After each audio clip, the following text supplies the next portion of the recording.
el debate en ámbitos políticos y tener este lugar de encuentro para poder debatir temas que son siempre de actualidad. Eso es diálogos y consenso, que es quien promueve este tipo de charlas. Queremos agradecerles a los expositores, el doctor Hernán Gulco, el doctor Alberto Espota y Hugo Prieto por estar acá. Y bueno, voy a presentar al primer expositor.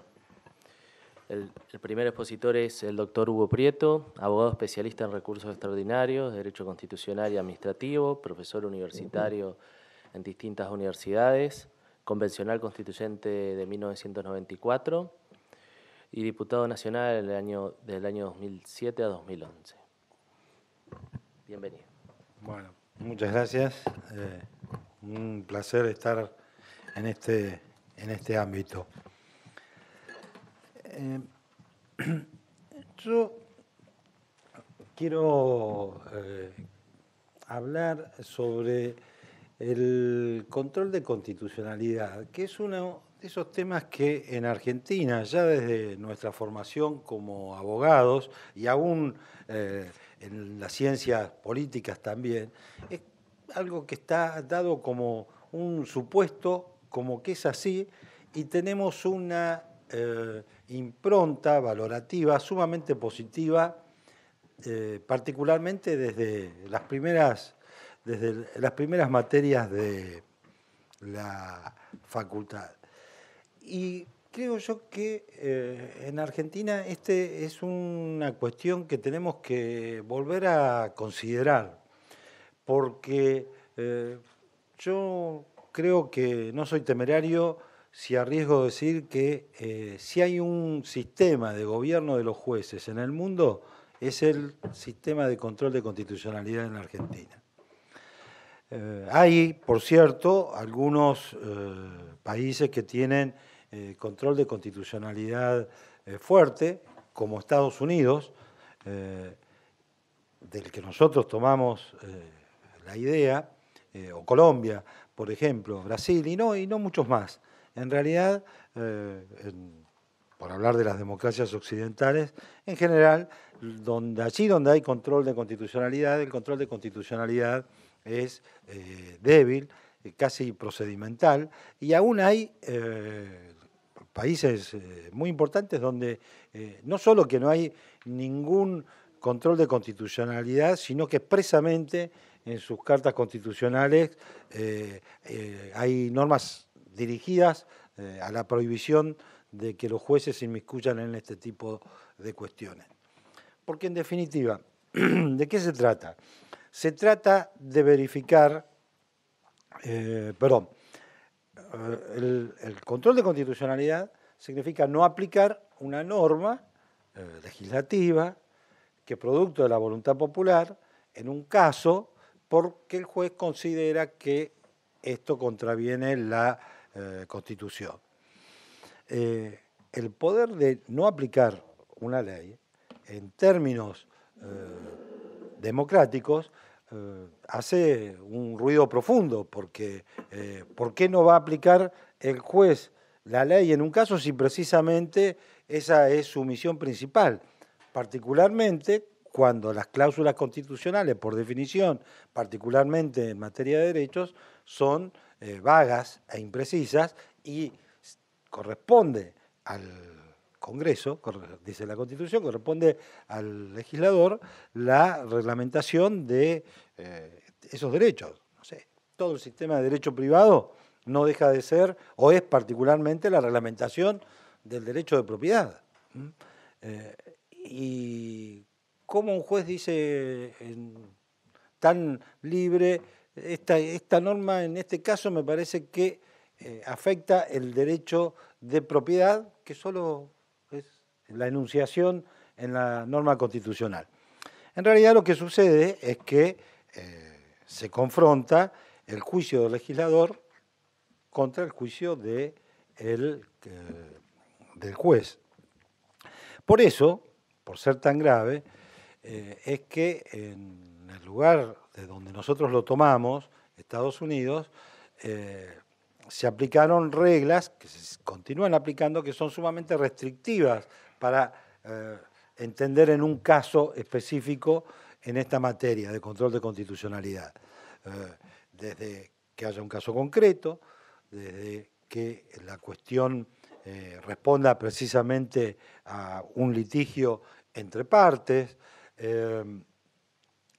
Por ejemplo, algo muy importante, que la materia a decidir esté específicamente en la Constitución, etcétera. Pero básicamente, perdón, y esto allí apuntaba, es que la decisión tiene efectos supuestamente en el caso concreto. ¿Por qué digo supuestamente? Bueno, porque en realidad en Estados Unidos la tradición jurídica del common law hace, que vincula al precedente y que le da fuerza obligatoria, tiene por efecto conferirle efecto general a la decisión.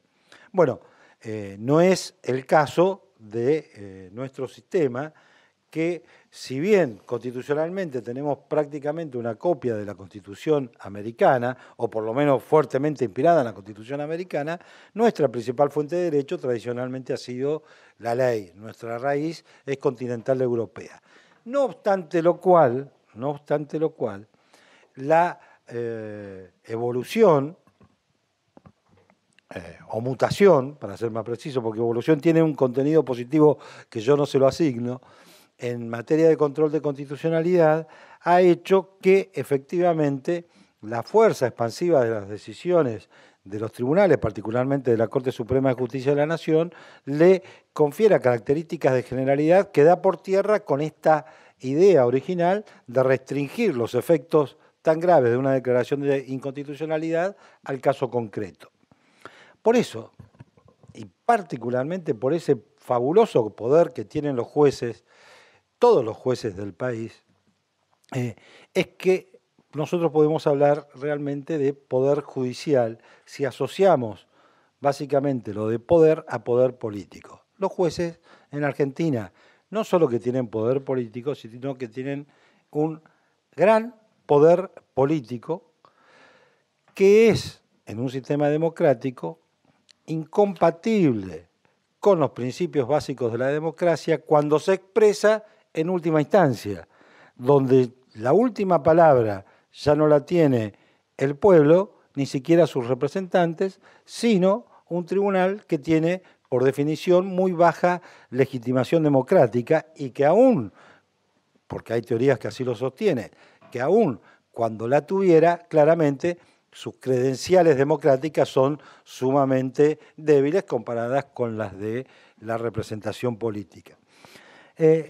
Entonces, el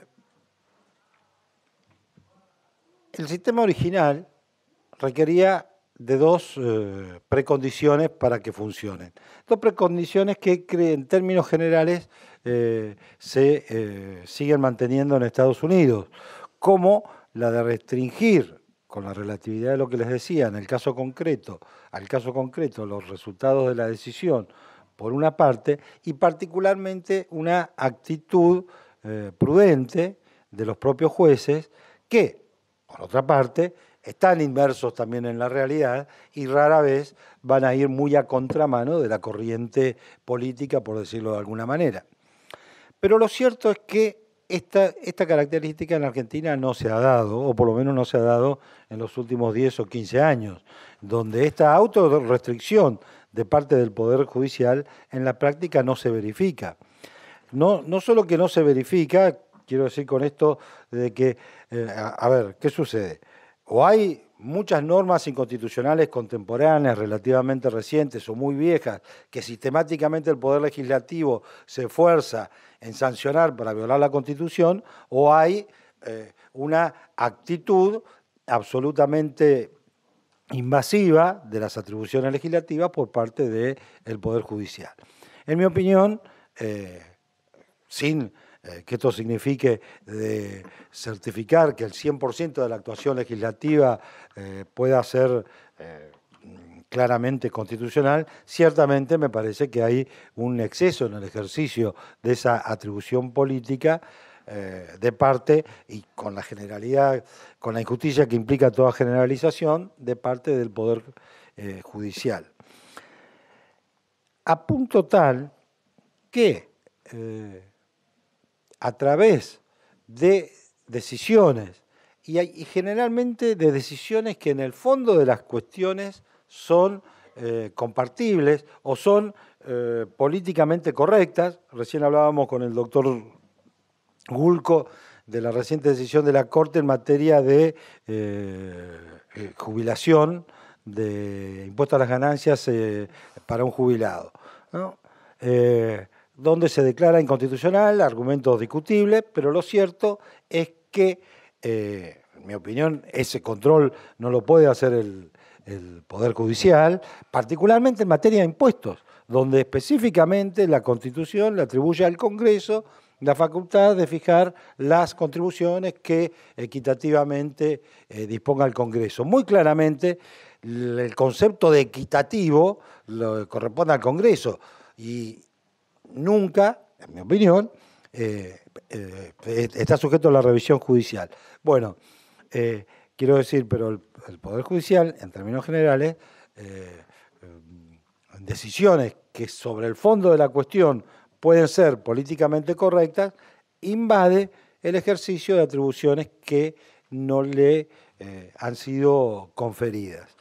Y esto se ve muy claramente, a punto tal que, en mi opinión, el sistema actual de control de constitucionalidad, que en todo caso, y en general, digamos, desde la academia constitucionalista, por decirlo desde con alguna simplificación, en términos generales es ponderado, felicitado y halagado. Yo tengo una visión claramente contraria. Me parece que en términos sistémicos, más allá de lo que sobre el fondo de cada tema cada uno de nosotros pueda tener, pero como sistema, un sistema donde la última palabra no la tenga el pueblo, en un sistema democrático, a mí particularmente no me parece que sea un sistema de avanzada. Pero claro, en realidad nosotros venimos de un sistema que es el que se toma como norte, como ejemplo, como modelo,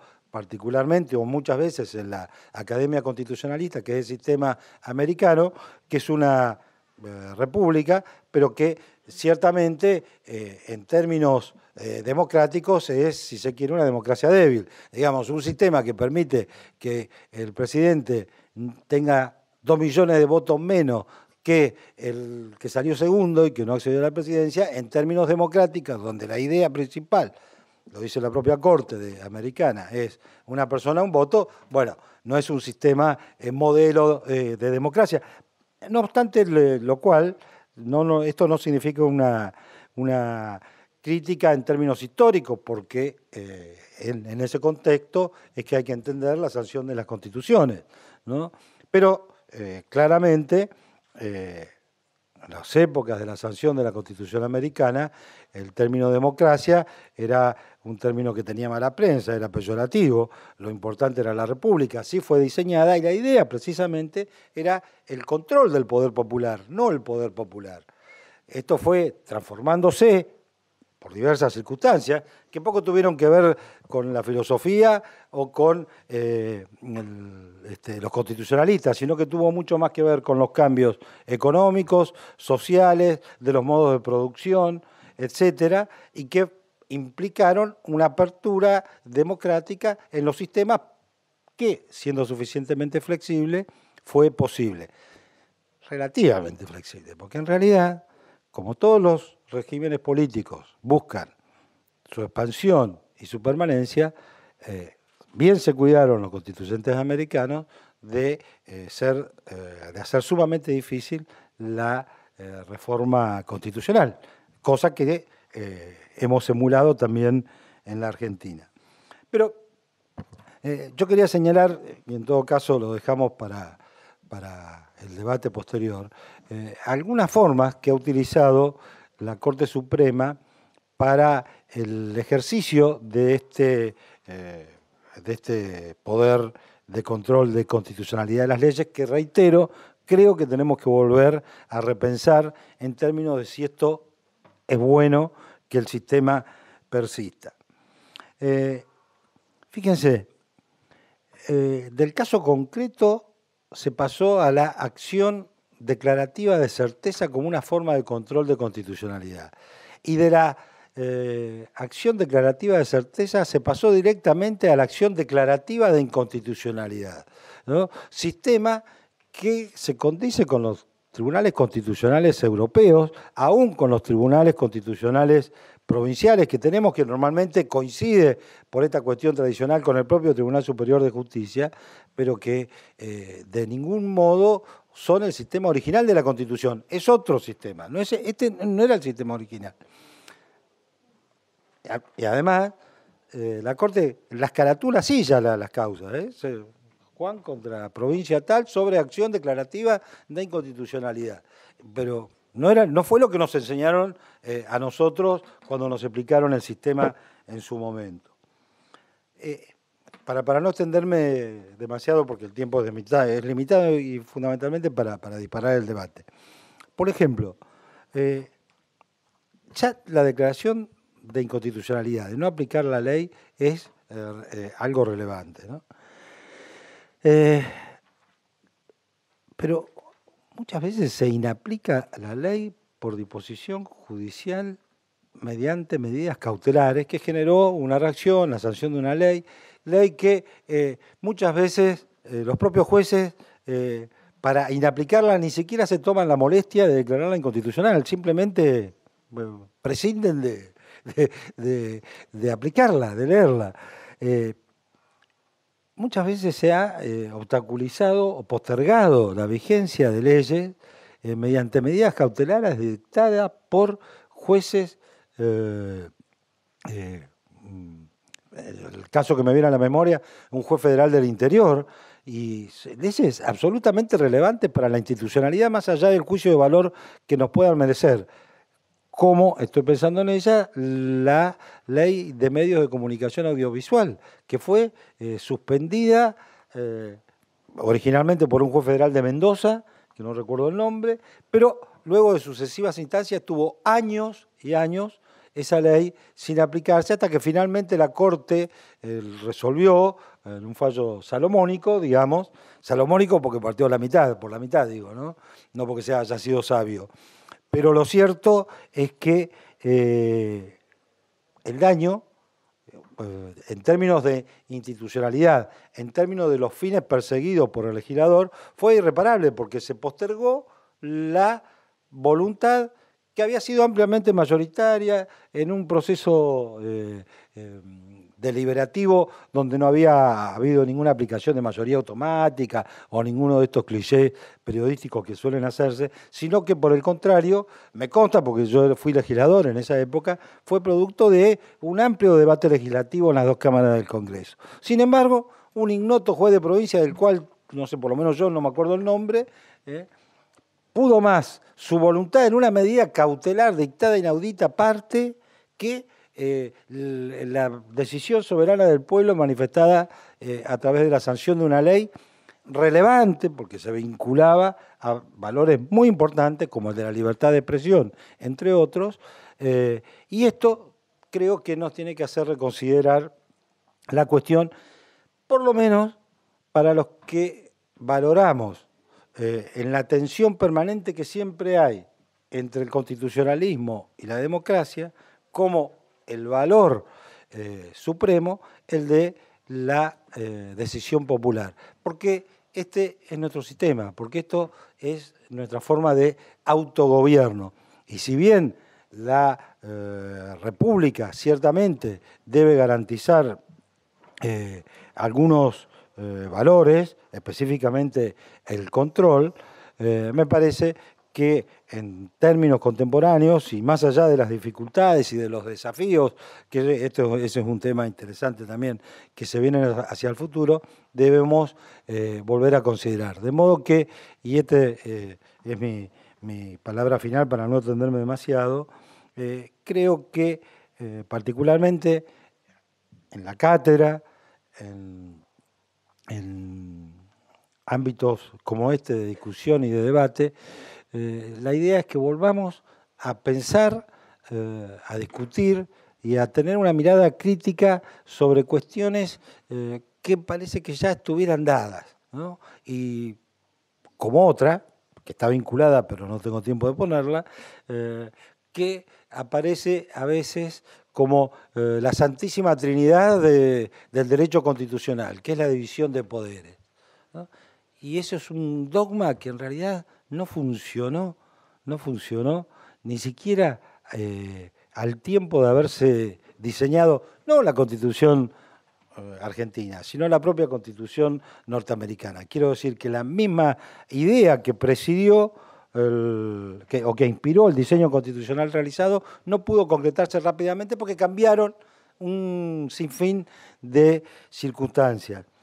Y yo termino con esto. Estaba releyendo un libro del que siempre había leído citas durante años y años, pero que nunca me había encontrado con un ejemplar. Después me enteré que pasaron decenas y decenas de años hasta que hubo reediciones, y en castellano la primera es relativamente reciente, de 7, 8 años atrás, que es un libro de un autor que se llama Lambert, que se llama El gobierno de los jueces, la lucha contra la legislación social en Estados Unidos. Escrito, publicado en el año 1921, hace prácticamente 100 años. Y bueno, grata fue mi sorpresa, o ingrata, porque yo digo, bueno, todas estas cosas que vengo pensando, ya estaban pensadas hace 90 y pico de años, hace casi 100 años, y no había tenido oportunidad de leerlas por lo menos en castellano. Ni siquiera creo que había traducción en inglés, había traducciones, no había traducciones directamente. Y según lo que dice el prólogo de la edición que yo conseguí, ¿no?, a la que me remito, yo nunca lo había visto. Bueno, pero estas cosas ya estaban planteadas hace mucho tiempo. ¿Y saben quiénes son los que más se plantean estas cuestiones de la legitimidad democrática del Poder Judicial? Bueno, justamente los norteamericanos, que son los que se suele tomar como norte y como modelo a seguir. Y son ellos los que en la literatura contemporánea son más críticos del sistema. Más allá de sus posibilidades de éxito en cuanto al cambio del sistema, que algunos lo postulan, lo cierto es que lo que es digno de felicitarse, y deberíamos replicarlo en la Argentina, es esa actitud crítica de volver a repensar y de revisar permanentemente nuestras instituciones, y no pensar que los males que podemos tener solo corresponden a las acciones de los actores políticos, como son los operadores de la Constitución, sino que también muchas veces tiene que ver con los diseños institucionales que tenemos que pensar. Muchas gracias.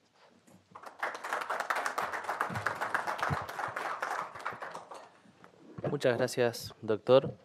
Invitamos al segundo panelista, al doctor Espota, abogado, licenciado en Derecho en España, especialista en Derecho Constitucional y Administrativo, profesor adjunto por concurso de Derecho Constitucional en la UBA y miembro de la Asociación Argentina de Derecho Constitucional. Gracias. Hola. Buen día. Primero agradecer al Senado y a Luis por esta invitación, y en segundo término celebrar que haya un margen de debate sobre cuestiones tan interesantes que hacen eminentemente a lo político, más allá de lo jurídico.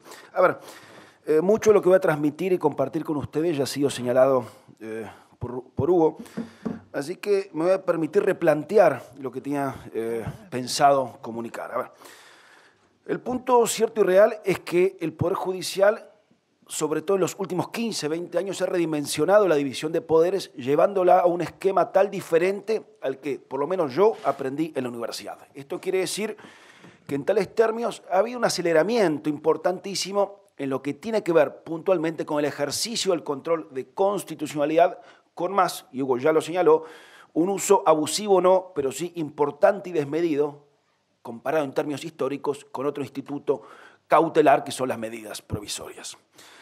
En esta lógica vamos a advertir que en definitiva el Poder Judicial en general y la Corte Suprema en particular se han autodotado de un arsenal argumentativo que le ha permitido prácticamente sostener la decisión política que quieran transmitir, ya sea que asuman o no jurisdicción en exceso o en defecto.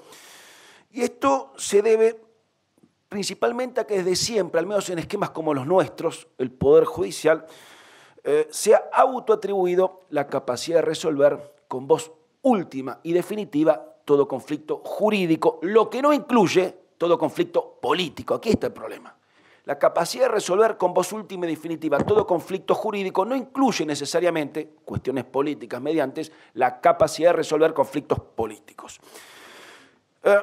Y esto puntualmente que habría que citarlo en el perfil del juez, anclado o no, debida o indebidamente en una teoría no del todo bien estudiada, que es la estadounidense, que a su vez obedece a una génesis, diría yo, fruto del derecho anglosajón. A ver, históricamente en la Europa continental, y ustedes lo sabrán mejor que yo, si algo no podía el juez era ejercer el control de constitucionalidad, y menos aún, lean a Montesquieu o lean los textos constitucionales del fin del siglo XIX franceses, gozaba el mismo juez siquiera, insisto, de la capacidad judicial de interpretar la norma. Se entendía en el continente que el rol del juez era subsumir el presupuesto fáctico al derecho para dar un resultante unívoco, que era la sentencia, no pudiendo, reitero, llegar siquiera a interpretar la norma, lo que es un absurdo, pero esa era la noción propia del juez. ¿Qué pasaba sucintamente del otro lado del Canal de la Mancha? Bueno, había jueces filiados en la tradición latina, el common law es eminentemente latino, que no solo podían interpretar el derecho, sino que también crearlo por medio de la acumulación de pronunciamientos coherentes, sostenidos a lo largo del tiempo. Un perfil de juez parecido al juez indiano que había aquí en la colonia, dato sobre el cual no voy a detenerme. ¿Qué es lo que ocurre? Ese juez ya no cruza el Canal de la Mancha, sino que el Atlántico se posiciona en Estados Unidos y se encuentra con normas supremas a las que debe obedecer, y esta capacidad de crear el derecho comienza a incluir la capacidad de ejercer el control de constitucionalidad. Pues es una capacidad que el juez en definitiva se autoarroga a sí mismo, y consciente de ese tamaño acto de arrojo o tamaño acto de temeridad, el mismo Poder Judicial, insisto, la somete a un caudal importante de condicionamientos, lo que en definitiva importa desvirtuarla en su propia esencia. Es decir, ese control de constitucionalidad que aparece como un instituto rimbombante llamado a limitar el poder político, en los hechos, al menos en términos históricos, al quedar subsumido en su aplicación a una suerte importantísima de condicionamiento, se reduce prácticamente a letra muerta. ¿En qué muta? Bueno, en una suerte de control de equidad,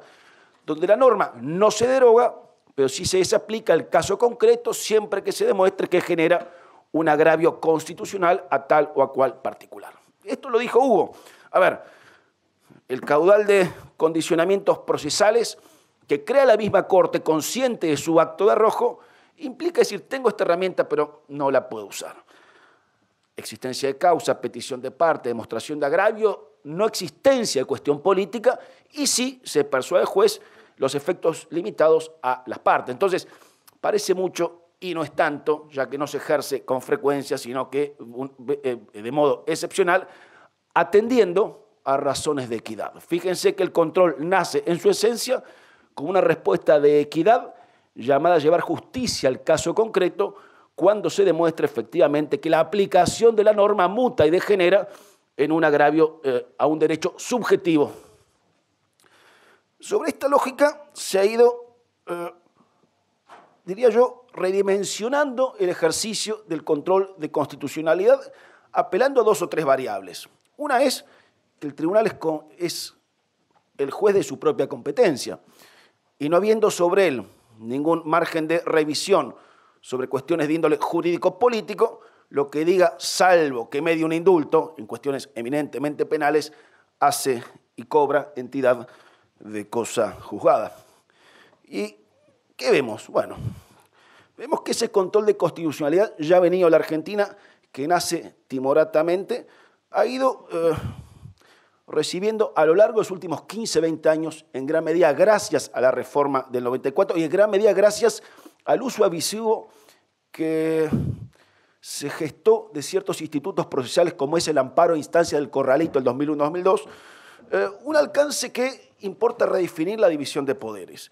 Importa señalar, en definitiva, que el Poder Judicial ya no es más un tribunal de justicia llamado a resolver conflictos intersubjetivos, lo que puede eventualmente llegar a incluir también la capacidad de desaplicar la norma singular al caso concreto, ya que en los hechos, habiéndose redimensionado adrede, de modo consciente y deliberado, estos 4 o 5 presupuestos, prácticamente puede hacer lo que quiera y más. ¿Qué quiero decir? Puede meterse en cuestiones políticas y puede derogar una norma, incluso aplicando políticas públicas en el marco de supuestos que no importan necesariamente causa. A ver, dentro de estos elementos sustanciales del ejercicio del control de constitucionalidad hay 2. Uno es la noción de causa y otra es los efectos de la sentencia. No cualquier cosa es una causa y no toda sentencia se puede proyectar más allá de los parámetros establecidos en el marco del Código de Procedimientos. Porque no nos olvidemos que los jueces son los primeros que deben de estar atados a la norma, no pudiendo saltársela ni en beneficio ni en perjuicio de nadie. Y el Código de Procedimientos no importa sostener que cualquier cosa es causa y que cualquier cosa da margen a emitir un pronunciamiento que importe o derogar la norma o llevarla con efecto erga omnes, incluso a quienes no hayan sido parte del proceso. ¿Dónde se ve esto? Bueno, en que en síntesis, la Corte Suprema de Justicia de la Nación, en función de este arsenal argumentativo que se ha dotado, se ha permitido hacer prácticamente todo menos 2 cosas. Repito, prácticamente todo menos 2 cosas. Hasta hace 10, 15 años no podía hacer cualquier cosa. Nos llamaba la atención el pleito Catán y hoy en día encontramos con un juez que deja sin efecto vía cautelar una norma, la que no resulta apelada y queda suspendida en una suerte de limbo jurídico ad eternum, por más de que está vigente, no fue derogada y el pleito está archivado. Esto se ve, ¿saben dónde? En la ley que crea los tribunales de casación.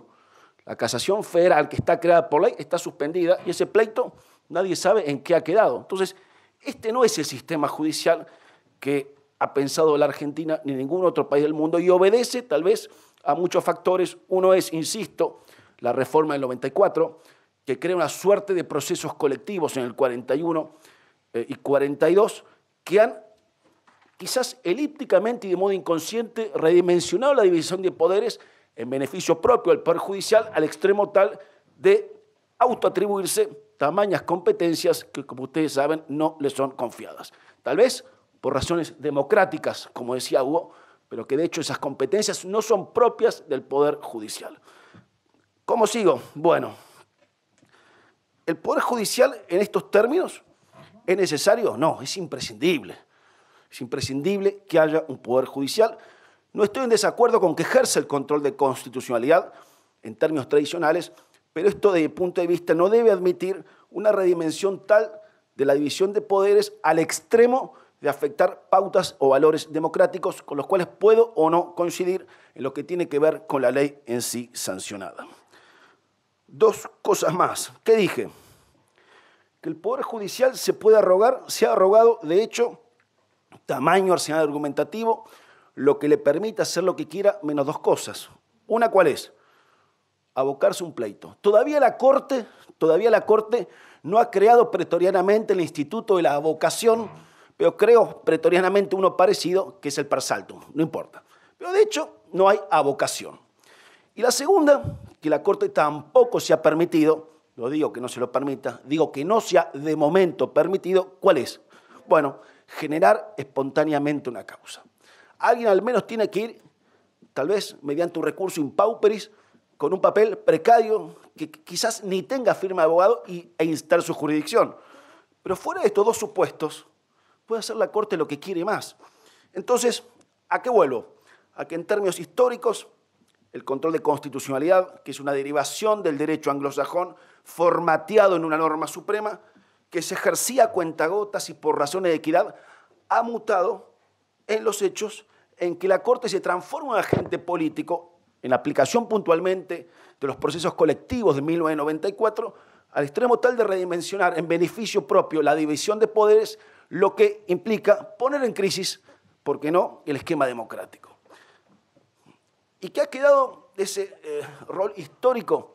Prácticamente nada. Acuérdense que se decía que el control se ejercía, punto 1, el marco de una causa, punto 2, previa petición de partes, punto 3, siempre que la parte demuestre que la norma cuya inconstitucionalidad pretende le afecta un derecho subjetivo, punto 4, que no se trate de una cuestión política, y punto 5, efecto erga omnes. Bueno, hoy en día tenemos, señores, y con esto sí que termino, pronunciamientos constitucionales que importan todo lo contrario al límite tal de no traspasar estas dos variables. Muchísimas gracias.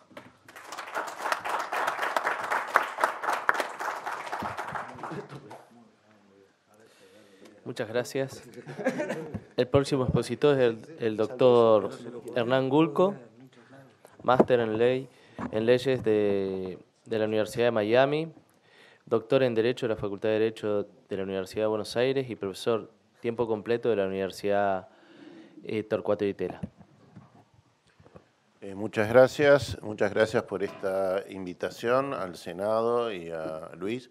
Bueno, yo voy a hablar de un tema que tiene cierta relación con lo que han hablado mis colegas. No es tanto una crítica al control de constitucionalidad en sí, sino más bien un posible uso excesivo del control de constitucionalidad, una posible extralimitación en un caso concreto. Digo posible porque me gustaría que haya una discusión entre nosotros, por eso yo les mandé un material que creo que Luis se los repartió, donde hay una serie de cuestionarios vinculados con el tema.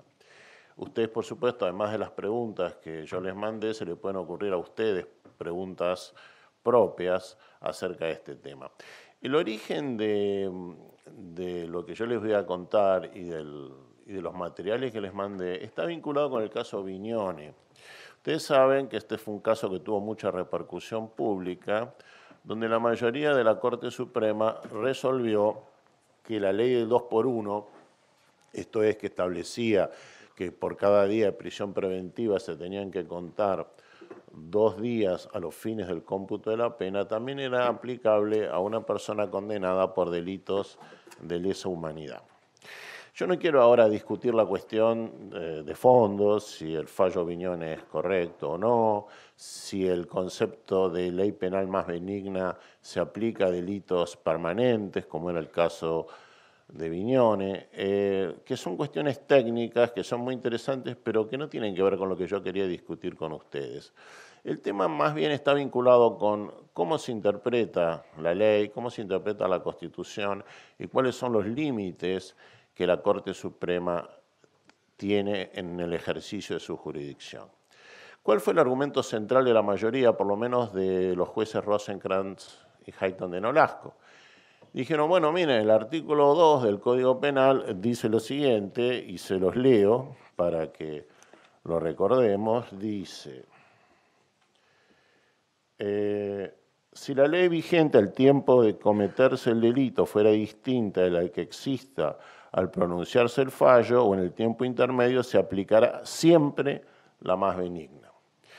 Según estos jueces, dado que la ley del 2x1, que ya estaba derogada al momento del hecho, era la más benigna, había que resolver su aplicación. Es decir, había que aplicar la ley penal más benigna, que venía a ser, en este caso, la ley del 2x1, si bien al momento del hecho estaba derogado.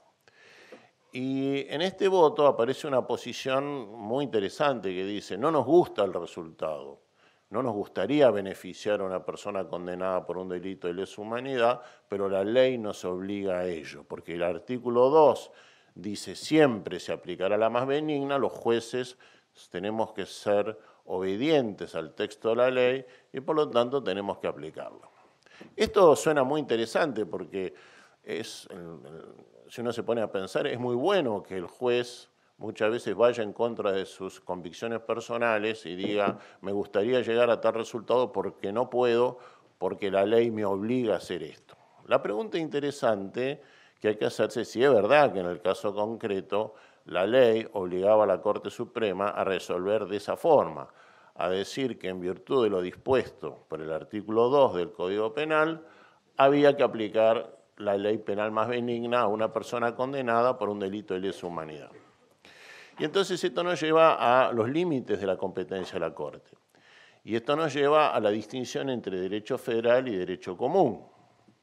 Recuerden que a partir de la reforma de 1860, la Corte Suprema solo tiene jurisdicción en temas federales y no en cuestiones vinculadas con derecho común. Esto es, la reforma de 1860 incorporó al derecho constitucional argentino una distinción que creo que no existe en otros sistemas. El Congreso en nuestro país dicta dos tipos de leyes federales y leyes de derecho común. Las leyes federales son interpretadas en primer lugar por la justicia federal y en última instancia por la Corte Suprema de la Nación. Recuerden que cuando hablamos de normas federales estamos hablando en primer lugar obviamente de la Constitución Nacional, pero también estamos hablando de una ley que dicta el Congreso. Pero no toda ley que dicta el Congreso es una ley federal. El Congreso dicta gran cantidad de leyes que en teoría, al menos, la Corte Suprema no puede interpretar. La Corte Suprema no puede revisar la interpretación que hagan de dichas normas los tribunales ordinarios, ya sea tribunales federales o tribunales provinciales. Pregunta, ¿cuál es la distinción que yo les hago ahí en el cuestionario entre derecho federal y derecho común? ¿Cómo saben ustedes si estamos ante una norma de derecho federal o de derecho común? ¿Cuál es la pauta? Porque ustedes se dan cuenta que tiene una importancia práctica enorme. Si es derecho común, la Corte Suprema no puede revisar la interpretación hecha por los tribunales inferiores. En cambio, si es derecho federal, sí. ¿Cuál es la pauta distintiva? ¿Se les ocurre?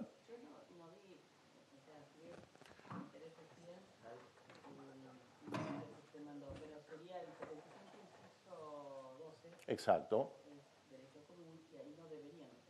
Exacto. La regla general, esta es una regla general desgraciadamente bastante imperfecta, pero como introducción es muy útil. Todas las normas que el Congreso dicta en base del artículo 75, inciso 12, es derecho común. Y la Corte Suprema, por lo tanto, no puede revisar la interpretación hecha por los tribunales inferiores de eso, de esas normas. ¿Y esas normas cuáles son? Los códigos, es la llamada la cláusula de los códigos, Código Civil, Código Penal, Minería, etc. Ahora, es una regla que admite numerosas excepciones. Especialmente, las excepciones brotan en derecho penal. ¿Por qué?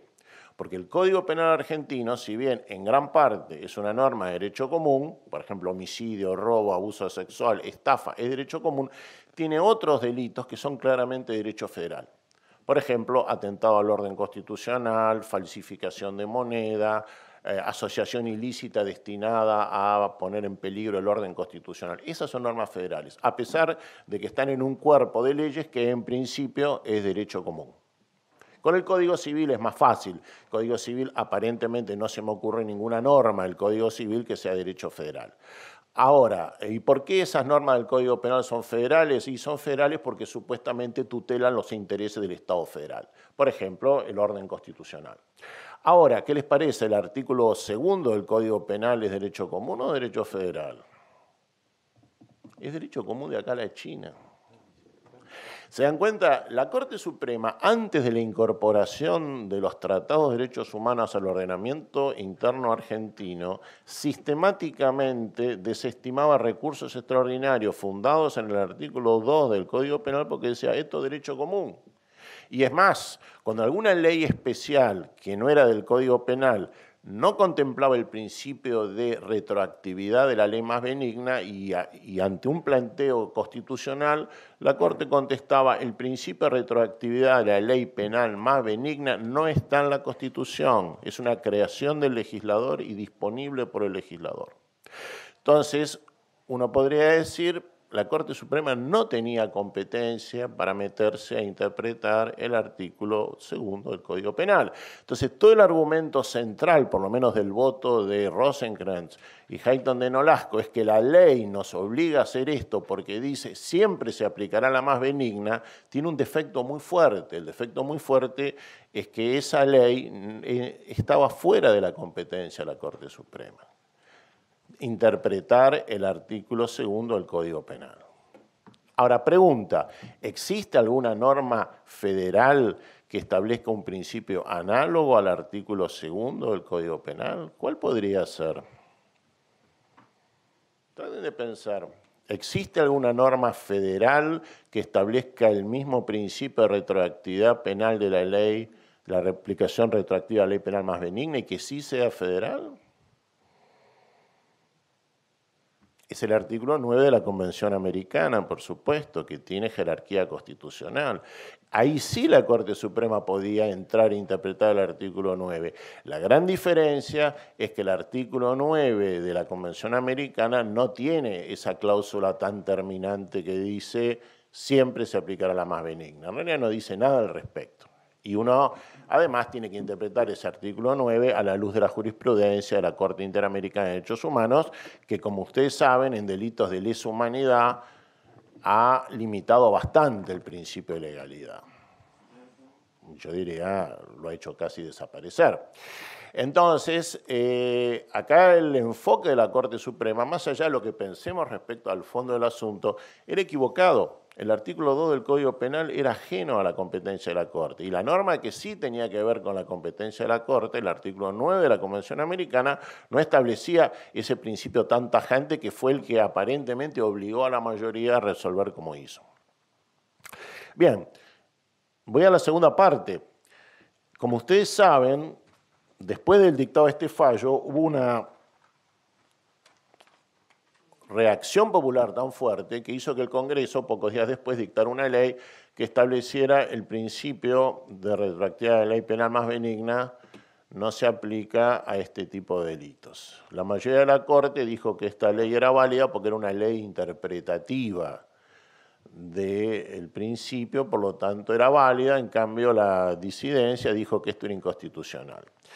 Ahora, mi pregunta es, suponiendo que el fallo del caso Vignoni tuviera fundamentos constitucionales, y yo les pregunto en el cuestionario, ¿por qué suponiendo? Pues como vimos, es dudoso que tuviera fundamentos constitucionales porque parecía estar basado solo en el artículo 2 del Código Penal. Pero suponiendo que estuviera fundado en la interpretación del artículo 9 de la Convención Americana, ¿puede una ley modificar la interpretación hecha por la Corte de esa norma? Por lo menos de acuerdo al esquema clásico de control de constitucionalidad que viene de los casos Marbury versus Madison y en Argentina el Ortondo versus Municipalidad de Buenos Aires. ¿Puede hacerlo? La respuesta es no. El Congreso, por supuesto, que si no le gusta la interpretación hecha por la Corte de una ley, puede decir no nos gusta esta interpretación y vamos a dictar una nueva ley cambiando esto para que en el futuro los fallos de la Corte salgan diferentes. Pero eso no lo puede hacer en materia de control de constitucionalidad. No puede el Congreso, por medio de una mera ley, modificar una interpretación hecha por la Constitución. ¿Cómo se modifica una interpretación de la Constitución hecha por la Corte Suprema? Cuando al poder político le parece mal esa interpretación, ¿cómo se modifica? Hay dos formas, o digamos tres, echando a la Corte Suprema, que la Corte Suprema modifique esa interpretación o reformar la Constitución. Este último ejemplo está con el artículo 115 de la Constitución que incorporó en la reforma de 1994 que establecía el jurado de enjuiciamiento de magistrados y decía que su decisión será irrecurrible. Esto se hizo para tirar abajo una jurisprudencia de la Corte que desde 1984 había empezado de manera limitada a reconocer la posibilidad de revisar las decisiones desde los jurados de enjuiciamiento magistrado o del Senado de la Nación como juez del juicio político. Por supuesto, como ustedes saben, la Corte Suprema en dos casos interpretó la palabra, dijo, donde la Constitución dice irrevisable, debe entenderse revisable. Y esto tiene que ver un poco con lo que han dicho nuestros colegas. ¿Cómo puede ser que los constituyentes quisieron eliminar esa jurisprudencia de la Corte por medio de una reforma constitucional? Es la forma más pura, más democrática que existe para tirar abajo un fallo de la Corte y la Corte insiste.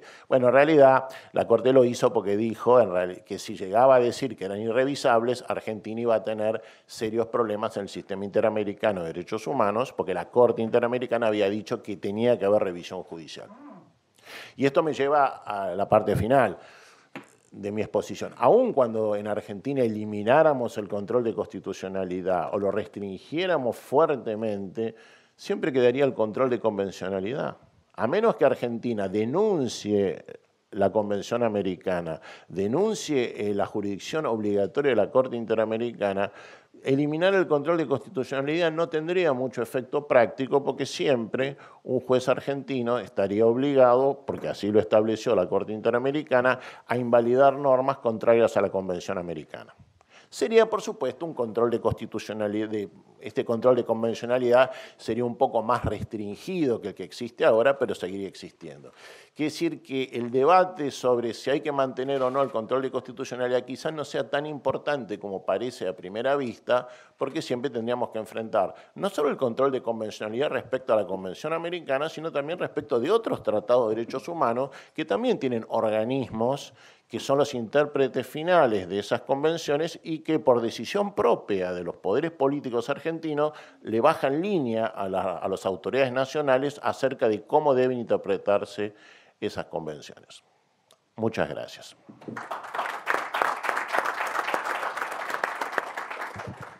Muchas gracias. Pasamos a hacer preguntas, a ver quién quiere aportar una pregunta en el sentido que quiera de lo que se ha expuesto acá. Sí, dale. Disculpa. El micrófono me da vergüenza. ¿Cómo somos sociológicamente los argentinos? ¿Cómo es nuestra corte? Que tampoco hay estabilidad en los precedentes. Ustedes, yo soy bastante pesimista. ¿Cómo ven, cómo se podría solucionar esto? ¿Con un tribunal constitucional formado por constitucionalistas, por ejemplo? Porque creo que en toda la historia de la Corte Suprema no hubo constitucionalistas en la Corte. ¿Cómo se puede solucionar esto? Que haya un control diferente y que se garantice un poco la independencia, que no existe. Perdón, voy a decir algo que va en contra de mis propios intereses, que es lo siguiente. Ha habido grandísimos juristas en la Corte que entendieron el derecho mejor que nadie, incluso el derecho constitucional, que técnicamente no eran constitucionalistas. Me refiero a dos. Uno es Bosfi Bollero. Bosfi Bollero ha sido un jurista de nota que abrió causa una doctrina que terminó imponiéndose, que es la revisión parcial y no los términos actuales de lo que se entiende por cuestiones políticas. Y otro fue Belucio. Yo por Belucio me saco el sombrero. Cuando él se pronuncia a propósito del divorcio diciendo que él está a favor ideológicamente, pero entiende que no tiene por qué sustituir sus criterios por lo del órgano democrático llamado a decir la cuestión, que es el Congreso. Entonces, y segundo, yo tengo mucho miedo de los constitucionalistas, porque tienden a perderse en principios vagos, en principios difusos, no aplicables a la realidad, sin advertir, como regla, que el derecho es una herramienta práctica llamada a condicionar con signo positivo la vida en sociedad. El derecho no es teoría, sino que es práctica, y la práctica se lleva a la teoría. Pero hay gente que parte de la teoría, nunca llega a la práctica y cree que el juez, puntualmente, cuando es designado como juez, tiene la capacidad de recrear el derecho conforme a sus propios valores, apelando a el neoconstitucionalismo, apelando a principios vagos y difusos, omitiendo la aplicación de la normativa reglamentaria. Así que estoy respondiendo a lo que no preguntaste, pero quería señalarlo desde mi punto de vista. ¿Cómo se resuelve esto? Yo no lo sé. Yo no lo sé. Yo realmente no lo sé. No lo sé, pero perdón, el problema no... A ver, el problema, y ahora voy cerrando, no es solo la Corte Suprema, sino que es el Poder Judicial, porque hay dos tipos, entre comillas, de desprestigio que recaen sobre el Poder Judicial. Poder Judicial que no es ni bueno ni malo, tiene sus peculiaridades, y acá si algo que hacer es no generalizar a excelentes jueces y de los otros. Pero hay dos tipos de desprestigio. Uno es el mediático. Tal juez liberó o no, condenó o no a tal persona. Y yo, sin haber visto la causa, como estoy en desacuerdo con esa valoración, influido mediáticamente en tal o en cual sentido, porque acá todos juegan y ninguno es neutro, desprestigio al Poder Judicial. Es el desprestigio, digámoslo así, en términos mediático-institucionales, en cuestiones de trascendencia política o mediática. Pero otro desprestigio que para mí es importantísimo, que no sale en los medios, pero existe siempre que uno acude a un tribunal de justicia. A ver, Imagínate que que un matrimonio, ancianos, el hombre tiene 90, la mujer 85, él se muere, le deja la pensión y un departamentito que lo alquilan a 8 o 9 mil pesos por mes y esta mujer, en un contexto muy singular, suma, yo qué sé, X de pensión más otro tanto, y este hombre, el inquilino, no le paga. Y tiene que hacer un desalojo que dura 3 años. Y cuando presenta un escrito para proveerle, téngase presente, hágase saber, son 10, 15 días. Esto no pasa en todos los tribunales, mentira, pero pasa en muchos. Bueno, ese desprestigio del día a día existe y no sale en los medios. Y que sea mucho más grave que el otro, porque nos impacta cotidianamente en nuestra vida. ¿Cómo puede ser que para hacer un recálculo previsional, que es una cuestión que debía zanjarse en sede administrativa, para eso está la función administrativa, haya que llegar a la Corte, pero no litigando tanto contra el Estado, sino que contra los tribunales? Entonces, ese es el desprestigio que a veces nos sale en los medios y termina siendo, en la vida práctica y real propia de cada quien, mucho más nocivo que el que liberen o no a tal político que podemos entender que es o no corrupto. En realidad, acá usted, doctora, habló de Tribunal Constitucional. Nosotros podríamos tener un Tribunal Constitucional, la Corte Suprema, sin hacer ninguna modificación legislativa. En primer lugar, usted sabe que está el artículo 280 del Código Procesal Civil y Comercial que le permite a la Corte rechazar cuestiones federales sin dar razones, solo citando ese artículo. La Corte podría autolimitarse y solo tratar interpretación de cuestiones constitucionales y quizás interpretar leyes federales cuando haya razones institucionales importantes, por ejemplo, cuando haya disidencia entre diferentes cámaras federales acerca de la interpretación de una ley federal que no tengan un superior común. La Corte podría decir, bueno, vamos a, como es en Estados Unidos, en este caso vamos a interpretar una ley federal, por ejemplo, una ley federal de impuestos. Pero si no, la Corte se podría limitar a interpretar cuestiones constitucionales. Y por supuesto, si la Corte no ejerce esa autolimitación, y es probable que no lo haga, otra posibilidad es que el Congreso, por medio de una ley, establezca este principio. Dice, la Corte, como regla general, solo va a interpretar cuestiones constitucionales. Recuerden que la jurisdicción apelada de la Corte se ejerce conforme a las reglas que prescribe el Congreso, entonces nada le prohibiría al Congreso de la Nación limitar la jurisdicción de la Corte a temas constitucionales. Ahora, lo que mencionaron mis colegas sobre los peligros del antimayoritarismo, del control de constitucional, sí existen. Una posibilidad, pero eso obviamente requiere una reforma constitucional, sería incorporar un sistema similar al que tiene la Ciudad Autónoma de Buenos Aires, que cuando hay control abstracto de constitucionalidad y el Tribunal Superior de la Ciudad declara inválida esta norma de alcance general, la legislatura puede ratificarla con el voto de las 2/3 partes de sus integrantes. Por lo tanto, cuando se trata, por supuesto, de leyes, cuando se trata de decretos, no. Pero si el TCJ de la Ciudad de Buenos Aires declara la invalidez de una ley dictada por la legislatura de la ciudad, tiene la legislatura la posibilidad de ratificarla dentro de los 90 días con el voto de las 2/3 partes. Es una forma de ponerle un cierto límite al antimayoritarismo propio del control de constitucionalidad. ¿Funcionó el sistema en la ciudad? Yo conozco un solo caso donde declarada inválida una ley por el TCJ, la legislatura la ratificó y quedó válida y entonces dejó de lado esa declaración. No sé si ha habido otros casos, pero esa sería una posibilidad. Pero claro, esto supone reformas constitucionales que, como ustedes saben, es una caja de gusanos, una reforma constitucional, porque todos tienen su constitución ideal y si empezamos a tocar esto pueden salir otras cosas que no nos gusten en absoluto. Ahora, yo considero que el control de constitucionalidad es central, a pesar de los abusos que pueden existir, y yo diría que en realidad, lejos de existir en pocos países, yo diría que es casi universal hoy día el control de constitucionalidad en sus diferentes formas. Hasta la Segunda Guerra Mundial había una actitud que menciona el doctor Prieto de profundo rechazo al control de constitucionalidad. Francia era el ejemplo típico, pero después de la Segunda Guerra Mundial se vio que podía haber gobiernos fuertemente populares, con un apoyo popular casi unánime y profundamente destructivos de derechos humanos. Y se pensó que la idea de los norteamericanos de que los jueces fueran los custodios de los derechos no era tan mala después de todo. Y después de la caída, y por eso tenemos controles de constitucionalidad como Alemania, España, países donde sus tribunales ejercen un control sumamente audaz, estricto y profundo del control de constitucionalidad. Y después de la caída del muro de Berlín, las nuevas democracias en Europa Oriental todas adoptaron más o menos un modelo de control de constitucionalidad estilo alemán. Así que yo diría que hoy día está sumamente extendido. Más allá, por supuesto, eso es una verificación empírica. Ustedes pueden decir que está mal, pero no diría que es una cosa aislada o minoritaria la existencia del control de constitucionalidad. Sí.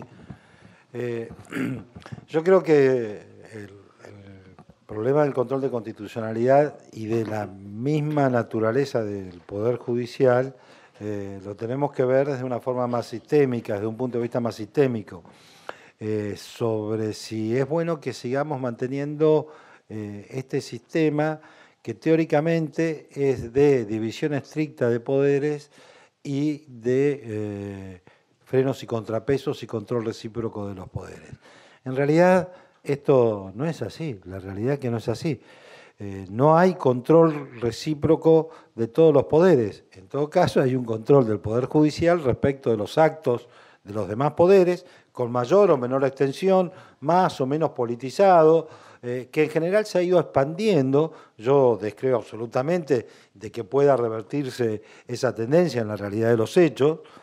Pero en realidad lo cierto es que el gran problema es quién controla al controlador. Y hoy al controlador no lo controla nadie. Esta es la realidad. Lo que señala el doctor Gulko de decir que es recurrible, lo que la Constitución dice que es irrecurrible, la verdad es una cosa que solo en la Argentina puede suceder sin escándalo, ¿no? En realidad, aquí, nuestra idea, y que es muchas veces ponderada, yo recuerdo textos de la facultad, dicen, nuestra Corte Suprema, igual que la americana, es una convención constituyente en sesión permanente. Eso es lo más antidemocrático que yo he escuchado. Pero de hecho actuó así. Si hasta derogó, anuló durante muchos años, ¿no?, la propia Constitución Nacional y particularmente, no es casualidad, la mayoría de las decisiones de la Corte vinculadas al control de constitucionalidad o inconstitucionalidad de reformas constitucionales son respecto de cuestiones nacionales y provincial que están vinculadas al Poder Judicial, a los jueces, que la estabilidad, que la intangibilidad de las remuneraciones, que la jubilación a los 75 años, etcétera, etcétera. Son todas cuestiones. En realidad no recuerdo controles de constitucionalidad, de reformas constitucionales que hayan sido revisadas por la Corte, que hayan sido por causas distintas de cuestiones vinculadas a los jueces. El poder claramente corporativo, esto es un dato de la realidad, más allá del juicio que nos pueda merecer. En mi opinión, lo que tenemos que cambiar es el sistema. A mí particularmente, el sistema de frenos y contrapesos, donde todas las decisiones políticas están supeditadas a la tercera Cámara Legislativa, que es la Corte Suprema de la Nación, que en buena medida, por lo menos en cierto género de cuestiones, como las vinculadas al Poder Judicial, las trata con una forma absolutamente corporativa, no me parece que pueda seguir sosteniéndose. Y si no hay controles recíprocos, en un sistema donde además el propio sistema, y en esto hay contradicciones que se tienen que resolver, en algún momento que las tenemos que pensar. El sistema, por una parte, pretende ser democrático, elegimos directamente al presidente, a los senadores, pero hacemos prácticamente imposible que las mayorías populares de la elección tengan su representación en las cámaras legislativas.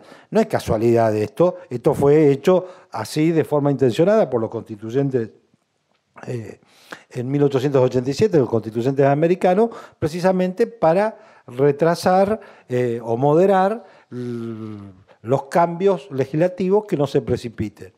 Pero esto hoy, en términos democráticos, hay que ganar 2 o 3 elecciones seguidas, con suerte, suponiendo que haya estabilidad de las coaliciones políticas, 2, 3, 4 elecciones continuadas para tener mayorías en el Congreso. Esto no se corresponde con un ejercicio democrático. ¿Y cómo se saltea esto? Bueno, a través de los DNU, ¿no?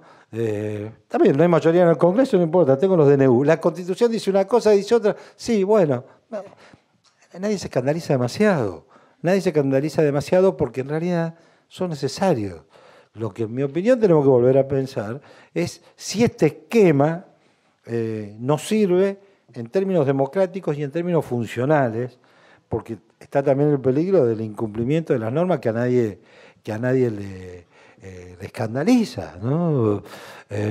No sé, nosotros tenemos una jueza de la Corte Suprema que continúa en su cargo por contra una cláusula expresa de la Constitución por la que ella juró con posterioridad, ni siquiera hay argumentos, en una decisión que no fue apelada por el Estado Nacional en primera instancia. Dicen que además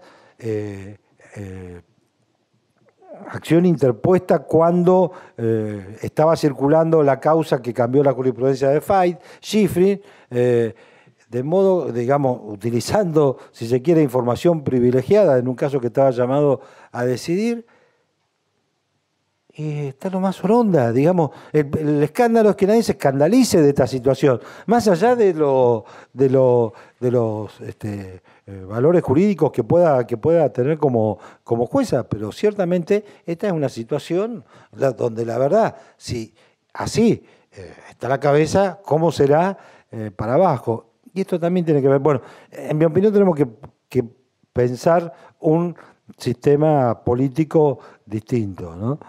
Y esto implica, por supuesto, reforma constitucional.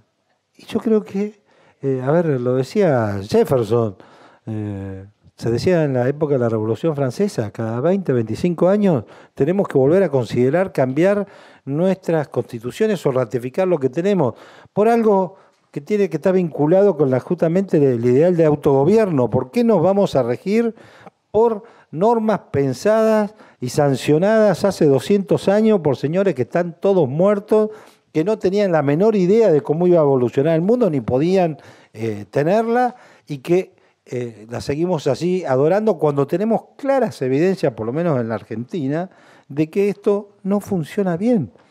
Entonces, me parece que estas son cuestiones que tenemos que, por lo menos, ir pensando.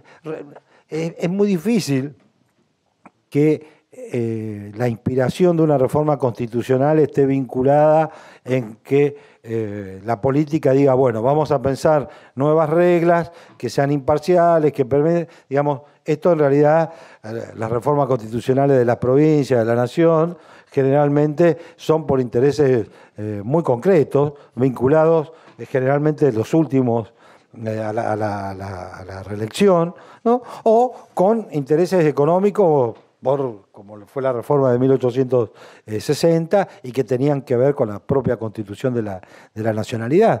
Pero rara vez sucede que diga, bueno, vamos a juntarnos para modificar la constitución como reglas de juego objetivas. Pero por lo menos lo tenemos que ir discutiendo, porque probablemente en algún momento haya algún disparador. Y me parece que precisamente en estos ámbitos es donde tenemos que ir pensando qué es lo que no funciona y qué se puede hacer para mejorar. ¿Tiene solución? Y este tema, yo soy escéptico, no creo que tenga solución sin un cambio constitucional, porque además hay otra cosa que tampoco lo cambian las convenciones constituyentes, y que es una de las bases que hace que funcionen que funcione el sistema de control de constitucionalidad fuerte en Estados Unidos, que es el alto prestigio de la magistratura. Los jueces, nadie piensa que son corruptos, populistas o, lo digo en tono jocoso, ¿no? Al contrario, yo no tengo un concepto peyorativo de populismo, en todo caso al contrario, pero nadie piensa que sean los jueces peores que los políticos. Y la verdad es que, aunque muchos de ellos, todos interactuamos con jueces, tenemos amigos, tienden a pensar que no, el desprestigio de la justicia, de los jueces, la gente no lo quiere, nos odia, por lo de Comodoro Pi, esos son. Pero después el resto está todo fenómeno. Nosotros que somos jueces civiles, laborales, federales, de provincia, nosotros no sabés cómo nos saludan los vecinos del country, ¿no? Y en realidad, lo demuestran las encuestas, tienen un nivel de desprestigio, la justicia en general, más bajo que el Congreso, que los partidos políticos, que los sindicatos.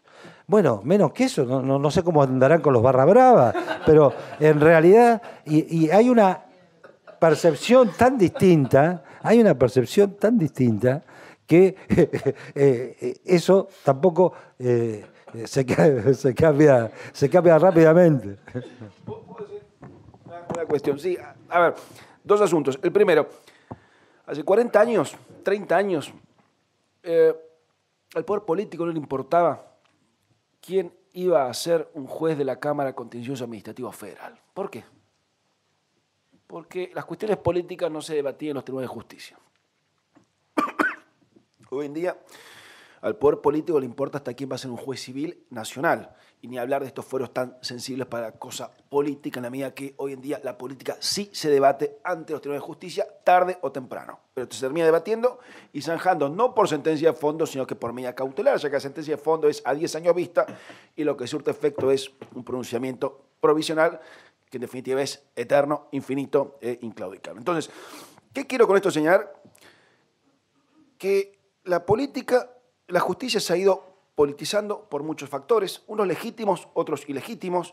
De ilegítimo está del opositor que pierde políticamente una decisión y la va a cuestionar ante la justicia, o el partido político de turno que no puede derogar una ley y plantea una cuestión donde, modificando la pauta de legitimación y modificando la pauta de los efectos de la sentencia, adquiere un pronunciamiento que importa la derogación de la norma, como ocurrió, por ejemplo, con la ley de Ministerio Público en función del decisorio habido hace ya 2 años. Hay pronunciamientos legítimos también, ¿qué hablar? Se dan paradojas donde, y esto es empíricamente corroborable, aunque el derecho no es una ciencia, a veces se puede medianamente pseudo cuantificar, que bajo las dictaduras, la dictadura, la última, ni hablar, ese desastre, el único reducto donde eventualmente podría llegar a acudirse vía habeas corpus preferentemente para conseguir una solución institucional es la justicia. Entonces, ahí es legítimo, sano, loable, que se haga con más o con menos éxito. Y de hecho se dio la paradoja de que la misma corte de la dictadura nefasta, no hace falta que lo aclare, fue una corte que se dedicó a resguardar mucho más los derechos, siendo más independiente en función del poder político de cortes de la democracia. Entonces, en la Argentina está todo dado vuelta. ¿Qué hay que hacer? Despolitizar la justicia. ¿Cómo? Modificando o suprimiendo el Consejo de la Magistratura. El Consejo de la Magistratura ha contribuido enormemente a la politización de la justicia y al tráfico de favores. Eso hay que erradicarlo de cuajo, reduciéndolo a su mínima expresión o suprimiéndolo. No tenemos un mejor sistema que el anterior. Y si quieren sígalo, pero si hacemos lo mismo de siempre, no podemos esperar tener otro tipo de resultados. ¿Y qué decir de los jueces? A ver, hay jueces de todo tipo. No estoy en contra del juez ni en contra del control de constitucionalidad. Tampoco estoy en contra de los DNU. Estoy en contra del DNU desmedido para saltarse el Congreso cuando no es necesario, por razones de oportunidad y no necesidad. No estoy en contra del control. Estoy en contra de que un juez por cautelar derogue una norma. A ver, el problema de Argentina son los matices. La vida es gris, al menos en términos jurídicos. Pero ¿cuál es el perfil del juez? Ahí veo dos problemas. Uno, el perfil del docente y el perfil del juez. Son perfiles diferentes y en ambos están desenfocados. ¿Por qué? En términos universitarios, hay excelentes docentes que no son buenos investigadores y hay excelentes investigadores que no son buenos docentes. Hay tipos con una capacidad pedagógica atroz que no se dedican a investigar, pero transmiten muy bien sus conocimientos de modo tal de que sean aprendidos por educando. Y hay tipos que son malos docentes pero excelentes investigadores. Entonces, ¿qué estamos buscando en los concursos de la UBA? No lo sé. ¿Y qué decir de los jueces? Bueno, ahí se incurre en otro error. Un juez no tiene por qué tener un currículum académico atroz. El juez tiene que ser muy bueno en su despacho. Tiene que ser muy bueno dictando sentencias y en tiempo oportuno, y sentencias cortas y precisas, ¿no? Una sentencia no es un tratado.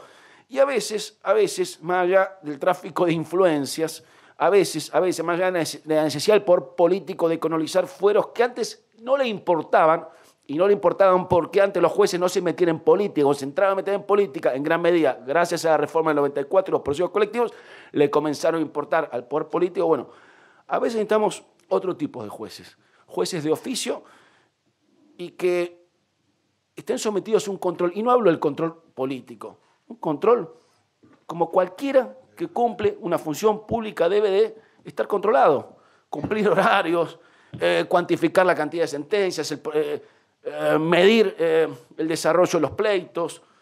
Y es mentira que nadie puede opinar sobre una sentencia. ¿Por qué no? Es mentira que solo se puede revisar un pronunciamiento apelándolo. No, los jueces también son responsables por el contenido de sus sentencias. ¿Cómo que no van a ser responsables por el contenido de una sentencia? Un juicio político que todo lo que está en formato de sentencia es lícito, legal, legítimo y constitucional. No, entonces ese es un tercer aspecto que creo que hay que terminar de pulir para determinar los rangos de responsabilidad en función de una cuestión que es elemental, ya que hace a la paz social, que es la función de justicia. No hablo más. Lo que yo quería decir que los abusos que a veces cometen los jueces, que existen por supuesto, muchas veces son responsabilidad del poder político. Por ejemplo, la expansión de las competencias de los jueces, los efectos de sus sentencias, son en gran parte no por reglas escritas hace 200 años, sino por la reforma constitucional de 1994. Y eso lo hicieron los políticos. La Constitución da un mecanismo para someter a juicio disciplinario a un juez que se extralimita en sus funciones, es el juicio político. Más allá de que uno podría decir que el Consejo de la Magistratura no es una buena institución, pero pensemos en los jueces de la Corte, podrían ser con el procedimiento tradicional de 1853 acusados por la Cámara de Diputados y juzgados por el Senado. Si no se hace, eso también es responsabilidad de los políticos. Y lo que mencionaba el doctor Prieto, la no apelación, que sí que fue escandaloso, de la sentencia en el caso de la jueza Hayton de Nolasco, también es una decisión del poder político. Así que no le atribuyamos siempre a los jueces errores, defectos u omisiones o complicidades que son propias del poder político. El poder político tiene en sus manos, aún dentro de la Constitución actual, modificar muchos de los abusos que ejercen los jueces respecto en el ejercicio de sus funciones. Que lo hagan o no lo hagan, bueno, eso es otra cuestión. Eso no es una cuestión jurídica, sino política. Pero no requiere eso ninguna reforma constitucional. Gracias. Yo solo agrego algo que efectivamente esto de la judicialización de la política es una avenida de doble mano, porque no es solo los jueces que se inmiscuyen en cuestiones políticas, sino que muchas cuestiones políticas, a veces los políticos prefieren que las resuelvan los jueces y se sacaron el tema de encima. ¿Y cómo se resuelva? No hacia el fondo de la cuestión en algunos casos, de modo que la actitud a veces es recíproca. Creo que es una cuestión de cómo juegan los jugadores, está la regla, después cómo juegan los jugadores, cuando juegan todos mal o sin de la forma que menos beneficia al juego, bueno, esos son los resultados que tenemos. 30 segundos. Y hay un gran error en la formación de los abogados. Todos los abogados, aquellos que son jueces y aquellos que no son jueces. Hoy en día el derecho está desdibujado en conforme términos tradicionales y se ha reducido el derecho a la jurisprudencia. Y se olvida la normativa reglamentaria y se olvida la normativa de aplicación. Y eso implica empoderar al juez en un formato que no es admisible en términos constitucionales. El juez no puede saltarse a norma para aplicar sus propios valores en aras de tornar operativa una constitución que en muchos de sus aspectos no hace más que ofrecernos principios vagos, principios difusos, etcétera, etcétera, etcétera. Entonces, uno lo ve en la sustanciación de un proceso. El código de procedimiento hacen lo que quieren. Y eso no puede ser. Y ni hablar del código de fondo. Y eso es culpa, insisto, de muchas universidades, donde nosotros estamos cometiendo el error de reducir el derecho a la jurisprudencia sin estudiar el derecho en sí, que el derecho es la norma y la jurisprudencia es algo accesorio. Entonces, creo que habría que replantear la enseñanza del derecho en estos términos. No digo que la jurisprudencia no es importante, y sobre todo en esta materia, ya que en definitiva la cuestión constitucional importa la determinación de cuestiones, de aspectos medianamente vagos de la misma norma. Pero entender que el derecho es la jurisprudencia es no entender cómo está pensado nuestro sistema de aplicación del derecho.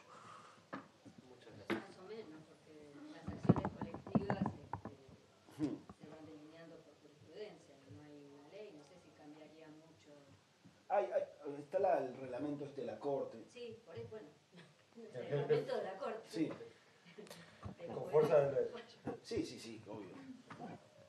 Sí, pero ahí está un poco lo que decía Hugo, que nosotros nos regulamos las acciones colectivas. Tenemos la ley de amparo. Pero el hecho de que el Congreso no regule la ley no habilita a la Corte a que la dicte ella. Exactamente. Porque, de última, si no se sancionó una ley por el Congreso en la materia que fuere, es también por una buena o mala, pero decisión política al fin, o porque no se obtuvieron los consensos, o porque no era la oportunidad, o porque había otras prioridades, no importa, pero se sustituye el juicio legislativo por el juicio que hace la Corte, que en realidad, no sé si en este caso en particular, muchas veces lo hace no tanto pensando en el bienestar general, sino para resolver los líos que se arman. ¿O qué fue Iscovich? ¿No? Iscovich fue el caso que se declaró inconstitucional la apelación ordinaria en materia de juicio jubilatorio. Dice, no, porque eso nos implica 10.000 juicios. Bueno, pero apelada está sometida aquí al Congreso. Pero si claro. Tiene que meterse en todas las ejecuciones fiscales. La Corte se tiene que meter en todas las ejecuciones fiscales, salvo el 280. Entonces, claro, que quiero decir, claro, eso deroga la norma. Ejercicio de facultades legislativas. Yo quería hacer dos temas, ¿no?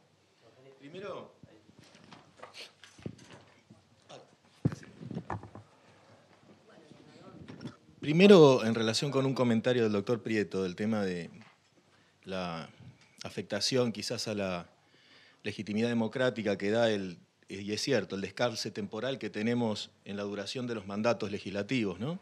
En el hecho de que un gobierno tenga que ganar quizás 3 elecciones consecutivas para tener mayoría, ¿no? Quizás la solución a eso pasaría por una reforma constitucional, lo sabemos, que llegue a un régimen más bien parlamentario o directamente a un régimen parlamentarista, donde por definición el Poder Ejecutivo va a emanar de quien tiene la mayoría. Pero sin querer caer en un ejemplo casuista, pero de hecho es el ejemplo que usted puso, doctor, en ese caso, si tuviéramos un régimen de ese tipo, la Ley de Servicios de Comunicación Audiovisual, la 26522, no habría podido ser sancionada, porque para cuando el Poder Ejecutivo la propuso y se discutió, ya se sabía que en las elecciones se habían perdido la mayoría legislativa. Y bueno, fue una estrategia política sacarla antes del recambio de legisladores, cosa que no hubiera pasado en un régimen de ese tipo. Es decir, que es una herramienta de doble filo, como casi todo lo que estuvimos hablando. Y esto me lleva también, ustedes decían, el papel que tiene el Poder Legislativo en no mejorar las condiciones de ejercicio del Poder Judicial. Y yo también mencionaría al Poder Ejecutivo.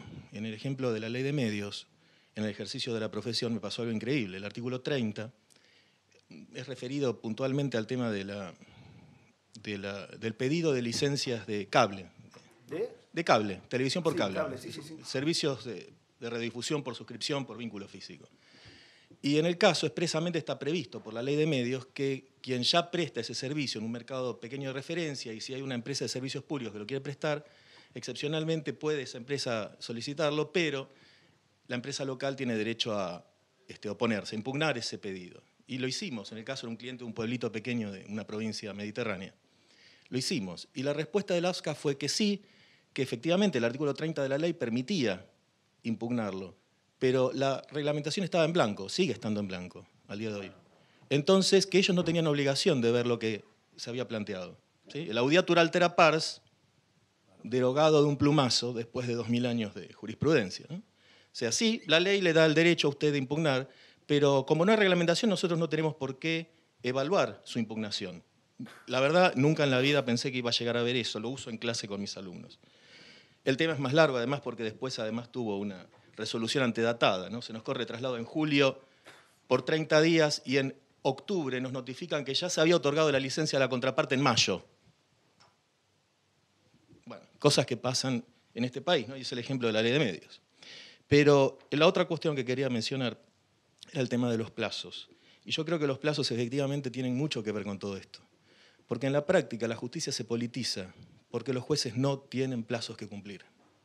Porque los plazos que tienen se los ponen ellos mismos. Tienen plazos, pero no los cumplen. Exactamente, bueno, se llaman autos para sentencia cuando ya tienen la sentencia lista, sí, ya todos lo sabemos, ¿no?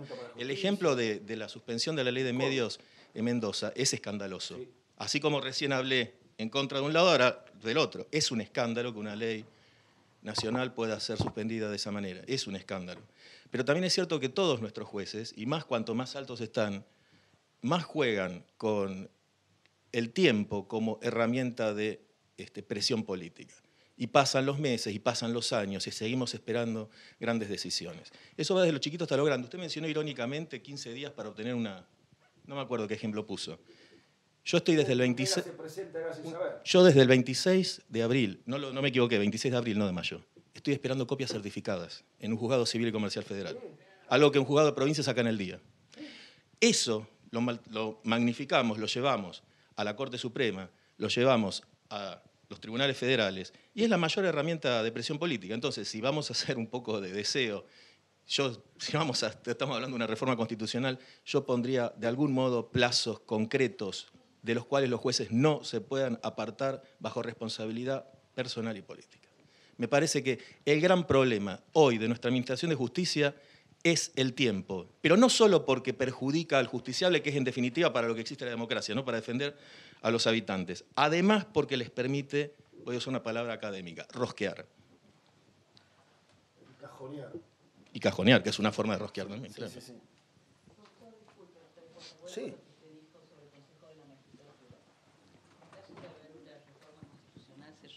Saca el Consejo de la Magistratura, volvemos al sistema anterior, o sea, el presidente manda... ¿Por qué lo reemplazaría usted al Consejo? ¿Cómo haría? A ver. Ahora también. Porque acá se fue modificando la ley. Una cosa fue la primera ley. La ley originaria era mala, pero esta es mucho peor. Claro, porque se fue empeorando, eso digo. Entre aquella historia que quedó con aquella toda la vida, la primera. Una ley donde el Consejo funcionaba bastante mejor que lo que hace en los términos actuales. ¿Por qué lo modificaría? La pregunta es, si lo suprimo o no lo suprimo, y si lo dejo, ¿en qué términos? Yo lo suprimiría y volvería a un esquema anterior con un mayor control político en lo que tiene que ver con el envío de la terna y la evaluación en el marco del Senado de la hora de pronunciarse a propósito del pliego. A quien mande Perdón. Yo lo haría de ese modo. Aparte, el coste del... al Senado, no enviar, o sea, la terna, perdón, el pliego. Yo volvería al esquema anterior, pero con un mayor control. A ver... Pero ¿cómo lo controla? Porque, por ejemplo, acá los jueces vienen a las audiencias públicas, porque ahora, primero solamente las audiencias públicas para los jueces de la Corte, después para todos los jueces. Y dicen cualquier cosa. Bueno, dicen que están en contra de que los jueces no paguen ganancias, dicen que hay que seguir los precedentes, dicen, después van, cuando están fallando, hacen cualquier otra cosa. Muy diferente a lo que vienen y dicen acá. El Consejo tiene muchas funciones. Una es la evaluación y la elevación de la terna. La otra es la administración del Poder Judicial. Yo esa se la daría a la Corte. Yo estoy convencido de que la Corte ha perdido imperio en la medida que se le sustrajo esa competencia y atribuyó a un órgano que está totalmente politizado. Pero lo que haría es empezar por despolitizar todo. Porque en la Argentina tenemos un gran problema.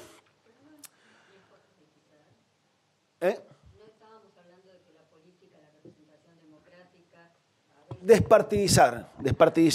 A ver, en la Argentina lo público, un ámbito público se entiende que es, un ámbito privado se entiende que es público. Como es público se entiende que es estatal. Como es estatal es gubernamental. Como es gubernamental es el partido político de turno y como lo maneja un cacique, el partido político de turno, todo termina en cabeza de un cacique. Ese es un problema argentino. Yo creo que hay ciertos nichos donde tiene que haber política, pero no necesariamente una política partidaria. Y la traza del diseño del Poder Judicial no puede depender de los vaivenes políticos de turno. A ver, los jueces tienen funciones bastante importantes. Fíjense que un juez de primera instancia tiene más poder que la Corte Suprema en sí. Te allanan, te detienen, te desprestigian, te arruinan y después resultas inocente, ¿o no? Entonces, ¿quién tiene más poder? Un juez de primera instancia comercial, en el marco de una intervención de una empresa que la puede liquidar sin más a instancia de los veedores o síndicos que designe, o la Corte Suprema. El rol de la Corte, diría yo, es testimonial o para tarzar determinados lineamientos que después podrán o no ser seguidos en un esquema donde existe un stare decisis, pero acá ni siquiera tenemos eso. Entonces, yo, a ver, que soy muy crítico al Consejo, creo que el Consejo actual no nos ha dado una justicia mejor que la anterior, creo que el costo es atroz, creo que ese dinero volcado a la justicia podría proveernos de otros tantos tribunales, pero bueno, son opiniones sumamente personales. Hoy en día, concuerdo con el doctor Gulco, yo no tocaría la Constitución, si la toca es para volver a la anterior, pero creo que hay que ajustar muchas variables por medio de ley reglamentaria, siendo consciente de que políticamente, tal vez, Hugo lo sabrá, yo no estuve ahí, ni era abogado en el 94, nosotros llegamos a ciertos consensos, lo que permitió dejar institutos abiertos como el Consejo de la Magistratura, el Ministerio Público y demás. Y esa apertura le dio al Poder Legislativo, por acción o por omisión, la capacidad de desvirtuarlo al instituto como lo hizo con los DNU, esa ley que viola de cuajo el instituto de los DNU, decretos demás. Sí, en realidad el Consejo de la Magistratura, lo que quedó abierto, que es una lástima porque saldaba toda la discusión, que es su propia conformación, claro, fue precisamente porque no hubo acuerdo político y por eso quedó derivado al Congreso. Pero, a ver, yo creo que el Consejo de la Magistratura tiene varios defectos, pero en beneficio creo que hay algo que para anotar en el haber que es muy importante, que es que a partir del Consejo de la Magistratura hubo en buena medida una mayor apertura ideológica, si se quiere, o de pluralismo en la justicia. Porque la verdad es que hasta los concursos públicos de oposición y antecedentes, aquellos que no tenían alguna pertenencia previa, entiéndase a sector social o político determinado, aún con buenas condiciones de idoneidad, era muy difícil que pudieran acceder a los cargos judiciales. Y particularmente si, y esto era particularmente difícil en la justicia federal.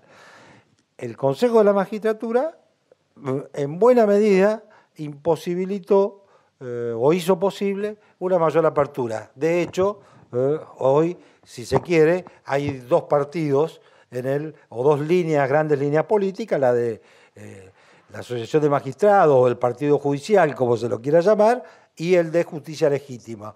Unos demonizados por los otros, pero lo cierto es que esto es mucho más representativo de la comunidad política que la existencia de un solo sector que era casi monolítico desde el punto de vista ideológico, digo. Y en una sociedad democrática y plural se supone que también tiene que haber un poder judicial democrático y plural. Y algo que también creo que es un buen a favor del Consejo. Como alguien dijo, estoy tratando de acordarme quién fue que lo dijo, por lo menos que yo lo recuerde por primera vez, que si bien el Consejo de la Magistratura no garantiza que lleguen los mejores, impide que lleguen los peores. Y eso no es poca cosa.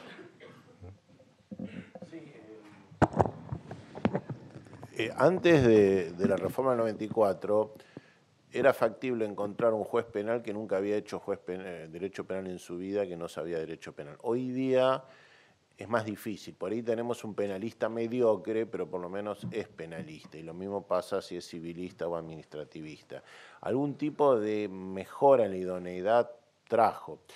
Quizás sin hacer grandes reformas, el Consejo de la Magistratura, en vez de tomar exámenes escritos, que son tan sospechosos, crean tantas suspicacias, una forma es tomar exámenes orales tipo facultad UBA, con bolillero, siempre que el bolillero sea genuino, por supuesto. Y público. Público, claro, exámenes públicos. Esa sería una forma de darle un poco mayor transparencia y evitar las cosas que han aparecido. Y después, bueno, usted lo que dice la colega es cierto. Cuando habla ante la comisión del Senado, el candidato a juez parece que es el rey de las libertades, el rey de la Constitución, y después hace verdaderos desastres. Bueno, quizás sería un poco, no sería mala idea que el Senado de la Nación examine con mucho más detalle los antecedentes de los candidatos a magistrados. Más allá de lo que diga en la audiencia, ¿qué hizo antes como abogado, como juez? Si es un juez... Si es un candidato a ser juez de Cámara y es juez de primera instancia, ¿cuáles son sus sentencias? ¿Cómo fueron sus sentencias de primera instancia? Eso en Estados Unidos se hace. Se va examinando en forma muy detallada cuáles fueron sus pronunciamientos judiciales para ver si lo que está diciendo la audiencia es coincidente con sus antecedentes. Yo no sé si eso se hace acá en el Senado, porque no sería una mala idea adoptar tal procedimiento. Lo que decís vos sería la doctrina Menem traspolada, de que si yo decía lo que iba a hacer, no me votaba nadie. Eso. Muchas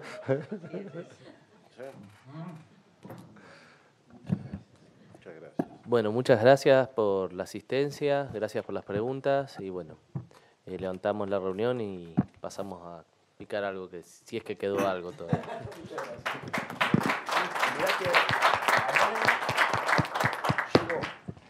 Llegó con un discurso